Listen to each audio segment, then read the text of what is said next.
त्या ठिकाणी आपण क्वेश्चन नंबर 18 सॉल्व करणार आहे.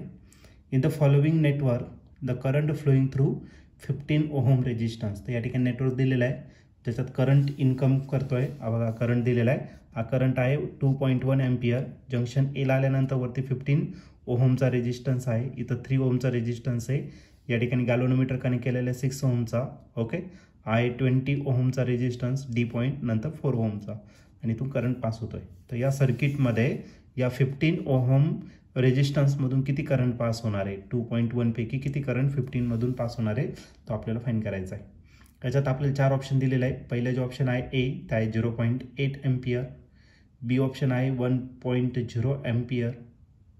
सी ऑप्शन आहे 1.2 एम्पियर. आणि लास्ट डी ऑप्शन आहे 1.4 एम्पियर.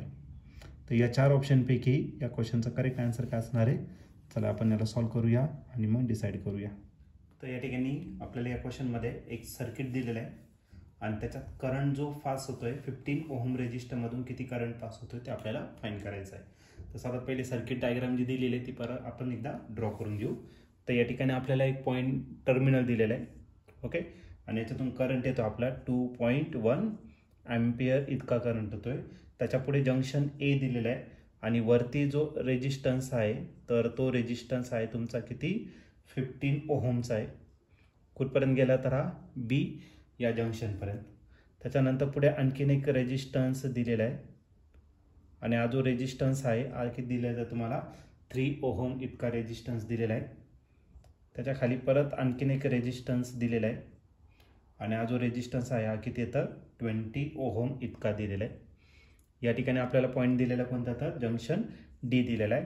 वरून या ठिकाणी आपल्याला एक गॅल्व्हनोमीटर दिलेला आहे आणि या गॅल्व्हनोमीटरमधून 6 ओहमचा रेजिस्टन्स आहे गॅल्व्हनोमीटरचा आणि या ठिकाणी एक रेजिस्टन्स दिलेला आहे. त्याची व्हॅल्यू किती दिली आहे तुम्हाला 4 ओहम इतकं दिलेलं आहे आणि हा करंट याच्यातून पास होतोय. ओके, अशा पद्धतीने दिलेलं आहे. तर या 15 ओहम रेजिस्टरमधून किती करंट पास होणार आहे ते आपल्याला सर्वात पहिले या ठिकाणी फाइंड करायचं आहे. सर्वात पहिले तर बघूया सर्किट बॅलन्स आहे किंवा नाही. बॅलन्स जर असेल तर वेगळ्या प्रकारची कंडिशन घ्यावी लागेल आणि बॅलन्स जर नसेल तर तुम्हाला वेगळ्या प्रकारे सॉल्व्ह करावं लागेल. ठीक आहे, तर सर्वात पहिले या 2 रेजिस्टन्सचा आपल्याला रेशो घ्यायचा. तर या ठिकाणी रेजिस्टन्स आहे किती 15चा आणि त्याला डिवाइड करायचं इकडचा. बघा मी लेफ्ट पासून कुठे घेतलं राईट, इकडे पण तसंच करा. 20 आणि हा काय घेतला 20 आणि डिवाइड बाय काय केला 4 केला. दोघांचा रेशो जर सेम आला तरी बॅलन्स आहे, नाही तर मग बॅलन्स नाही आहे. मग 3च्या टेबलमध्ये 15 आहे, 3 5 की झाला 15, याचा आन्सर 5 आलं. आणि 4च्या टेबलमध्ये पण किती येतं 20, 4 5 20, मग दोघांचा आन्सर 5 आलं. मग हे सर्किट जे आहे कसं आहे तर आपलं बॅलन्स आहे, एवढं तर आपल्याला समजलं. बॅलन्स जर असेल तर याचा अर्थ काय, बॅलन्स कंडिशन काय तर हा जो करंट पास होणार आहे कशामधून गॅल्व्हनोमीटरमधून तो किती असेल तर 0 असेल. Okay, current flowing through the galvanometer is equal to 0.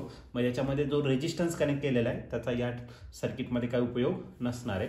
मग तो 6 ओहम असू द्या नाही तर काही असू द्या, त्याला कन्सिडर करायची काही गरज नाही आहे. मग एक काम करू, हा जो पार्ट आहे बी टू डी जॉईन केलेला आहे तो पार्ट आपण या ठिकाणी काय करणार आहे काढून टाकणार आहे, कारण सर्किट आपली काय बॅलन्स आहे. ओके, आता हा जो 2 एम्पियर करंट आहे तर याला आपण काय कन्सिडर करू, आय कन्सिडर करू. ओके, आय जो करंट आहे तो कुठपर्यंत आला तर जंक्शन ए पर्यंत आणि आय करंट कुठं पास होणार तर वरती पास होणार. सपोज 15 ओहम रेजिस्टरमधून तो किती पास झाला तर I1 इतका पास झाला आणि इकडून जो पास होणार आहे A टू डी मध्ये याच्यातून जो करंट पास होणार बघा I1 गेला म्हणजे रिमेनिंग करंट काय असणार तर I मायनस I1.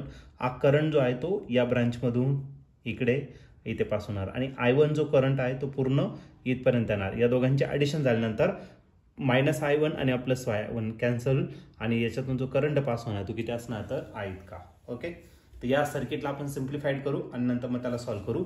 हे जे 2 रेजिस्टन्स दिसत आहे 15 आणि 3, हे 2 रेजिस्टन्स कसे आहे सिरीजमध्ये आणि सिरीजमध्ये या दोघांची काय होते डायरेक्टली ॲडिशन. बघा मग डायग्राम मी पुन्हा या ठिकाणी रिड्रॉ करतोय. मग आपला हा जो करंट आहे I तो किती तर 2.1 एम्पियर इतका. इथे हा जो जंक्शन आहे ए याला मी स्प्लिट करतो. वरती जो रेजिस्टन्स आहे 15 + 3 या दोघांचे ॲडिशन करावं लागेल कारण की दोन्ही कसे तर सिरीजमध्ये आणि सिरीजमध्ये आपण डायरेक्टली ॲडिशन करतो. 15 + 3 किती झाला तर आपला 18 ओहम. खाली जर बघितला 20 आहे आणि हा 4 हा देखील सिरीजमध्ये आहे. मग सिरीजमध्ये आपण त्यांचे काय करणार तर डायरेक्टली ॲडिशन. मग 20 + 4 किती झाला तर आपला 24 ओहम इतका झाला आणि हा करंट याच्यातून काय होणार तर पास होणार. मग वरून किती करंट पास होत होता I1 आणि खालच्या साईडला जो करंट पास होणार आहे तो किती असणार तर I-1 इतका करंट त्याच्यातून पास होणार. आता हे जे दोन कॉम्बिनेशन आहे हे कसे येतात पॅरलल आणि पॅरललमध्ये माहिती आहे आपल्याला तर पोटेन्शियल कसं असतं सेम असतं बरं का नाही. मग वरच्या पाथमध्ये पोटेन्शियल आणि खालच्या पाथमधलं पोटेन्शियल कसं राहणार सेम आणि पोटेन्शियलचा फॉर्म्युला घेतला according to ohm's law V is equal to काय असतं IR असतो. तर हा फॉर्म्युला आपण या ठिकाणी यूज करणार.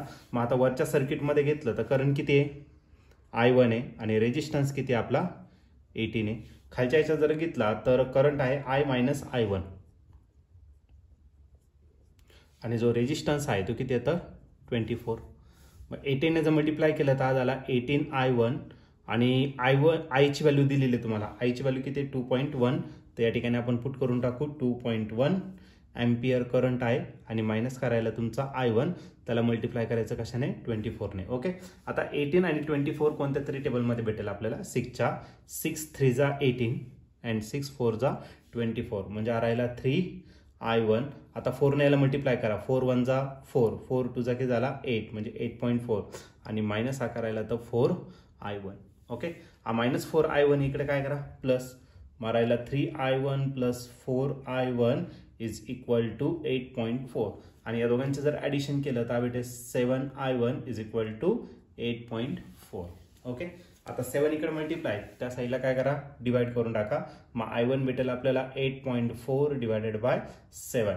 7चा टेबल येतो आपल्याला 7 याला डिवाइड करा 7 1 जा 7 8 मधून 7 गेला तर 1 म्हणजे 1.4 पण इथं पॉईंट दिला म्हणजे 14 झाला 7 2 जा किती 14 मग 1.2 एम्पियर करंट आपला जो आहे तो पास होणार आहे कुठून 18 ओहम रेजिस्टन्स. 18 ओहम रेजिस्टन्स म्हणजेच 50 ओहम रेजिस्टन्स. जो करंट तुमचा 15 मधून पास होणार तोच 3 मधून पास होणार. ओके मग current flowing through the 15 ohm resistance is 1.2 ampere. मग या ठिकाणी तुम्ही ऑप्शन जर चेक केलं तर ऑप्शन नंबर सी जो आहे तो या ठिकाणी करेक्टली मॅच होतोय. ऑप्शन सी म्हणजेच काय current flowing through the 15 ohm resistance is 1.2 ampere.